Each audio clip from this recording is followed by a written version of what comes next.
Assalamualaikum warahmatullahi wabarakatuh. Kami dari kelompok 7 ingin memperkenalkan diri. 1. Agus Fian Arianto, absen 3. 2. Dea Ekawati, absen 10. 3. Fahri Husaini, absen 21. 4. Vivi Kumalawati, absen 23. Kami dari kelas 12 Geomatika 1. Kami akan menjelaskan tentang perjuangan mempertahankan NKRI. Di sini kami akan memberitahukan pembahasan, yaitu yang pertama, konflik Indonesia-Belanda, yang kedua, perjuangan fisik atau senjata, yang ketiga, perundingan diplomasi, dan yang terakhir, kesimpulan. Yang pertama, konflik Indonesia dan Belanda. Penyebab konflik Indonesia dan Belanda. 1. Sekutu dan Nika melakukan provokasi dan teror terhadap bangsa Indonesia. 2. Timbulnya semangat anti-kolonialisme di kalangan rakyat. 3. Belanda melakukan agresi. Kedatangan Sekutu dan Nika. Pada tanggal 29 September 1945, pasukan Sekutu mendarat di Indonesia bertugas melucuti tentara Jepang. Namun, Komando Pertahanan Sekutu (SEAC) membentuk suatu komando khusus yang diberi nama Elite Forces Nederland East-Indies atau yang disebut AFNI di bawah pimpinan Letnan Jenderal Sir Philip Christison. AFNI memiliki tugas utama mengambil alih Indonesia dari tangan Jepang. Sekutu secara diam-diam membawa orang Nika sehingga membuat rakyat Indonesia menentang dengan perjuangan senjata dan diplomasi di beberapa daerah. Yang kedua, perjuangan fisik atau senjata dalam mempertahankan NKRI. Pertempuran Surabaya terjadi pada tanggal 10 November 1945. Kedatangan Sekutu di Surabaya tanggal 25 Oktober 1945 dipimpin oleh Brigjen Malabi. Terjadilah perundingan untuk menyelesaikan insiden tersebut. Dalam perundingan Jenderal Malabi tewas. Tanggal 9 November 1945, Sekutu mengeluarkan ultimatum kepada rakyat Surabaya untuk menyerahkan senjata kepada Sekutu, tetapi ditolak. Akibatnya, terjadi pertempuran pada tanggal 10 November 1945. Kolonel Sungkono dan Bung Tomo membakar semangat rakyat melalui siaran radio. Pertempuran ini diperingati sebagai Hari Pahlawan.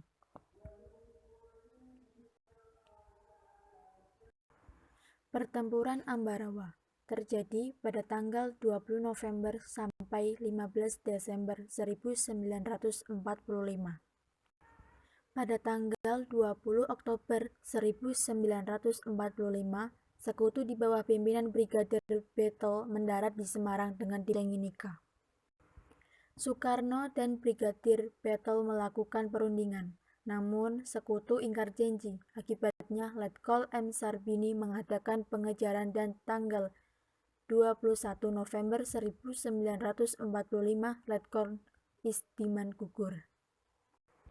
Tanggal 12 Desember 1945, pertempuran berkorban di Ambarawa dipimpin oleh Kolonel Sudirman yang menggunakan taktik gelar supit urang di Benteng Willem. Pada tanggal 15 Desember 1945, pertempuran berakhir dan Sekutu dibuat mundur ke Semarang.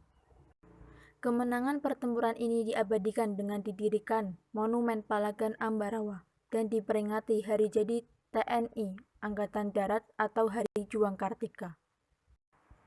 Pertempuran Medan Area terjadi pada tanggal 10 Desember 1945 sampai 10 Desember 1946.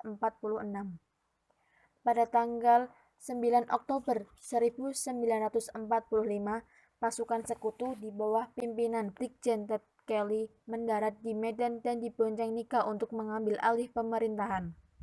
Sehingga terjadi pertempuran pada tanggal 13 Oktober 1945 antara pemuda TKR melawan Sekutu dan Nika.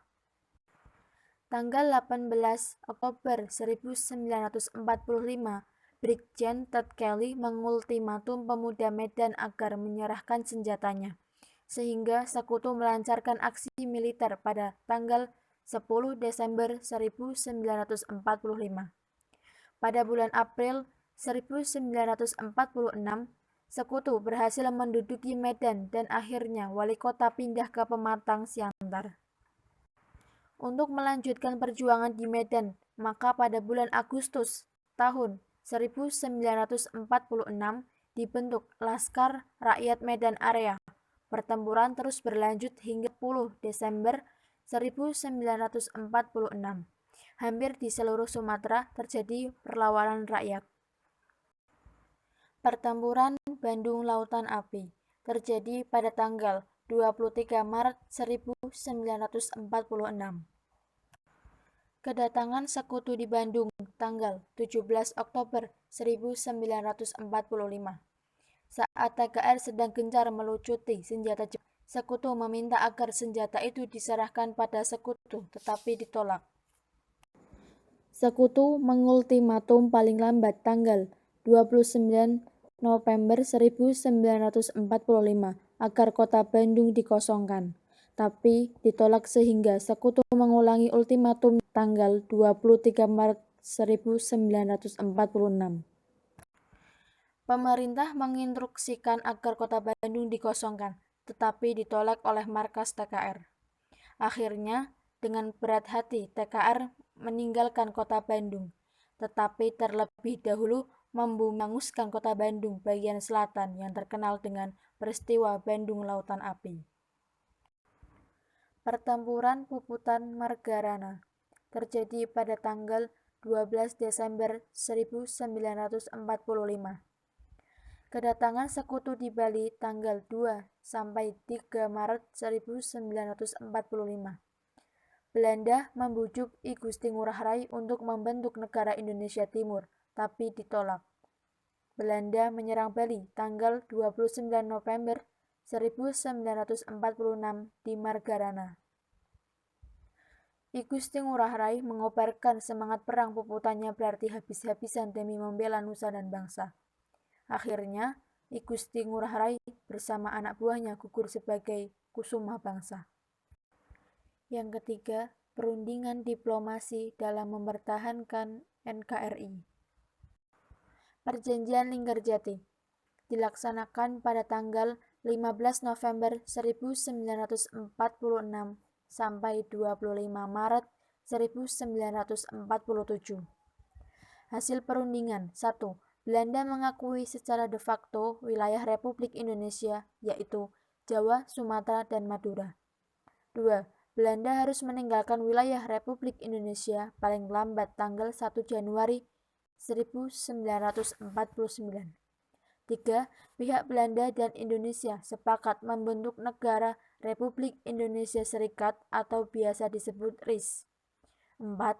Dalam bentuk Republik Indonesia Serikat atau RIS, Indonesia harus tergabung dalam Commonwealth atau Persemakmuran. Perjanjian Renville dilaksanakan pada tanggal 8 Desember 1947 sampai 17 Januari 1948. Isi Perjanjian Renville. 1. Belanda tetap berdaulat atas seluruh wilayah Indonesia sampai dengan terbentuknya Republik Indonesia Serikat atau RIS. 2. Sebelum Republik Indonesia Serikat dibentuk, Belanda dapat menyerahkan sebagian kekuasaannya kepada pemerintah federal. 3. Republik Indonesia Serikat mempunyai kedudukan sejajar dengan negara Belanda dalam Uni Indonesia Belanda. 4. Republik Indonesia merupakan bagian dari Republik Indonesia Serikat atau RIS. Perjanjian Romroyen dilaksanakan pada tanggal 14 April sampai 7 Mei 1949. Hasil perundingan. Pernyataan Republik Indonesia. 1. Kesediaan menghentikan perang gerilya. 2. Bekerja sama memulihkan perdamaian dan tertib hukum. 3. Ikut konferensi meja bundar. Pernyataan Belanda. 1. Setuju kembalinya pemerintah Republik Indonesia di Yogyakarta. 2. Menghentikan operasi militer dan membebaskan tahanan politik. 3. Setuju Republik Indonesia bagian dari NIS. 4. Menyelenggarakan konferensi meja bundar. Konferensi Meja Bundar dilaksanakan pada tanggal 23 Agustus sampai 2 November 1949. Hasil perundingan 1. Belanda mengakui kedaulatan Republik Indonesia Serikat paling lambat 30 Desember 1949. 2. Republik Indonesia Serikat terdiri atas 15 negara federal dan RI. Corak pemerintahan Republik Indonesia Serikat diatur menurut konstitusi yang dibuat delegasi RI dan BFO selama konferensi Meja Bundar. 3. Republik Indonesia Serikat dan Belanda akan membentuk Uni Indonesia Belanda dipimpin Ratu Belanda. 4. Pasukan Belanda ditarik. Kenil dibubarkan, anggotanya boleh masuk TNI. 5. Masalah Irian akan diselesaikan 1 tahun setelah pengakuan kedaulatan. Yang terakhir, kesimpulan. Kesimpulannya adalah upaya bangsa Indonesia dalam mempertahankan kemerdekaan Indonesia dilakukan dengan perjuangan fisik atau bersenjata dalam diplomasi. Perjuangan fisik meliputi pertempuran 10 November di Surabaya, pertempuran Ambarawa, pertempuran Medan Area, pertempuran Bandung Lautan Api, pertempuran Puputan Margarana di Bali, dan lain-lain.